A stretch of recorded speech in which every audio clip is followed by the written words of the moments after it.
ദൈവനാമം മഹത്വപ്പെടുമാറാകട്ടെ. എല്ലാവർക്കും ക്രിസ്തയേശുവിൽ എൻ്റെ സ്നേഹവന്ദനം. ഇന്ന് ലോകം മുഴുവൻ കർത്താവായ യേശുക്രിസ്തുവിനെ വാഴ്ത്തിപ്പാടുന്ന ദിവസമാണ്. The triumphal entry of Jesus. ലോകം മുഴുവൻ കർത്താവായ യേശുക്രിസ്തുവിനെ ഹോശന്ന പാടി ആരാധിക്കുന്ന ദിവസം. ഇന്നേ ദിവസം പത്തനാപുരം സാൽവേഷൻ ആർമി സഭയുടെ യൂട്യൂബ് ചാനലിലൂടെ നിങ്ങളോടും സുവിശേഷം പറയാൻ ദൈവം എനിക്ക് നൽകിയ ശ്രേഷ്ഠ പദവിയെ ഓർത്തുകൊണ്ട് ദൈവത്തെ സ്തുതിക്കുന്നു.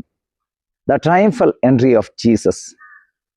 വിജയശ്രീലാളിതനായി കർത്താവ് യെരുശലേം ദൈവാലയത്തിലേക്ക് എഴുന്നള്ളുന്ന ദിവസം, ലോകം മുഴുവൻ ഇങ്ങനെ നോക്കി നിന്ന ദിവസം. പ്രിയപ്പെട്ട ദൈവമക്കളെ, കർത്താവായ യേശുക്രിസ്തുവിൻ്റെ ദൈവികത എന്ന് പറയുന്നത് നമുക്കാർക്കും അളക്കുവാൻ കഴിയുന്നതല്ല. മത്തായി സുവിശേഷം 21-ാം അധ്യായം അതിൻ്റെ 10-ാമത്തെ വാക്യത്തിൽ ഇങ്ങനെ രേഖപ്പെടുത്തിയിരിക്കുന്നു: അവൻ യെരുശലേമിലേക്ക് കാലെടുത്തു വെച്ചപ്പോൾ, അല്ലെങ്കിൽ അവൻ യെരുശലേമിലേക്ക് കടന്നപ്പോൾ നഗരം മുഴുവൻ ഇളകിയെന്ന്. കർത്താവായ യേശുക്രിസ്തു യെരുശലേമിലേക്ക് കാലെടുത്തു വെച്ചപ്പോൾ തന്നെ ആ നഗരം മുഴുവൻ ഇളകാൻ തുടങ്ങി എന്ന് പറഞ്ഞാൽ ഒരു കോലാഹലം ഉണ്ടായി എന്നുള്ളതാണ്. എന്ന് പറഞ്ഞാൽ ആളുകളുടെ ഇടയ്ക്ക് അത് ചർച്ചയായി. ദേശം മുഴുവൻ അത്ഭുതത്തോടെ അത് വീക്ഷിക്കാൻ തുടങ്ങി. കർത്താവായ യേശുക്രിസ്തു ഈ നഗരത്തിലേക്ക് കാലെടുത്തു വെക്കുമ്പോൾ നഗരം മുഴുവൻ ഇളങ്ങി. കാരണം എന്തെന്നറിയാമോ? പഴയ കാലങ്ങളിലെ നമ്മൾ കേട്ടുപഴകിയിട്ടുള്ള ഒരു ചൊല്ലുണ്ട്: രാജാവ് ഉള്ളെടുത്ത് രാജകോലാഹലവുമുണ്ട്. കർത്താവായ യേശുക്രിസ്തു രാജാവാണെന്ന് സമ്മതിക്കാൻ ഉലകത്തിൽ ആർക്കും താല്പര്യമില്ലായിരുന്നു. കർത്താവായ യേശുക്രിസ്തു സ്വയം രാജാവാണെന്ന് പറയുന്ന സമയത്ത്, ഞാൻ യഹൂദന്മാരുടെ രാജാവാണെന്ന് പറയുന്ന സമയത്ത് ഒരാളും ഏറ്റെടുക്കാനോ അംഗീകരിക്കാനോ കൂട്ടാക്കിയില്ല എന്നുള്ളതാണ്. റോമൻ ഭരണാധികാരികൾ മുഴുവൻ അവനെ കൊല്ലുവാൻ ഭാവിച്ചുവെന്നാണ്. പ്രിയപ്പെട്ട ദൈവമക്കളെ, യഥാർത്ഥ രാജാവായവൻ വരുമ്പോൾ നഗരം ഇളകും, സംശയമൊന്നുമില്ല. കർത്താവായ യേശുക്രിസ്തുവിൻ്റെ വരവ് യെരുശലേമിനെയാണ് ഇളക്കിയതെങ്കിൽ അവൻ്റെ രണ്ടാം വരവ് ലോകത്തെ മുഴുവൻ ഇളക്കുന്നതാണ്. മനസ്സിലാക്കുന്ന ദൈവമക്കൾക്കായിട്ട് ഞാൻ ദൈവത്തെ സ്തുതിക്കുകയാണ്. കർത്താവിൻ്റെ യെരുശലേമിലേക്കുള്ള വരവ് യെരുശലേം നഗരത്തെ മുഴുവൻ ഇളക്കിയെങ്കിൽ the second coming of Jesus, അത് ഇവിടെ ലോകം മുഴുവൻ, ഈ പ്രപഞ്ചം മുഴുവൻ കോലാഹലങ്ങളെ സൃഷ്ടിക്കുന്നതായിരിക്കും. ഈ പ്രപഞ്ചത്തെ മുഴുവൻ ഇളക്കുന്നതായിരിക്കും. അതിന് സംശയമൊന്നുമില്ല.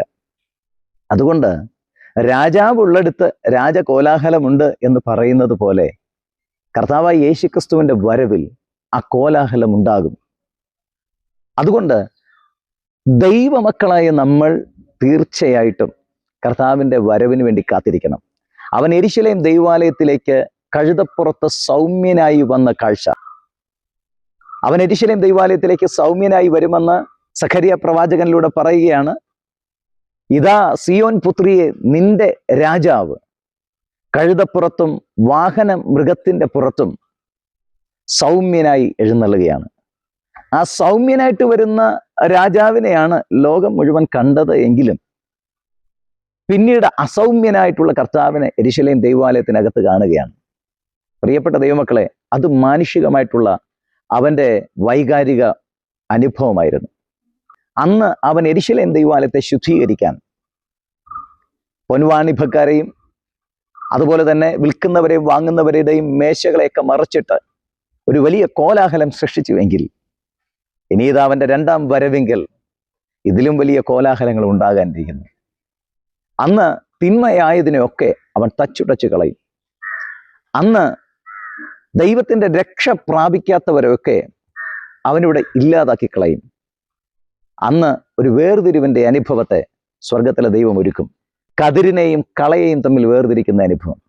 പ്രിയപ്പെട്ട ദൈവമക്കളെ, the triumphal entry of Jesus, അത് നമുക്ക് മറക്കാൻ കഴിയാത്ത ഒരനുഭവമാണെങ്കിൽ, നമ്മൾ ഹോശന്ന പാടി ആരാധിക്കുന്ന അനുഭവമാണെങ്കിൽ, the second coming of Jesus ഇതിലും വലിയ കോലാഹലങ്ങളെ സൃഷ്ടിക്കും.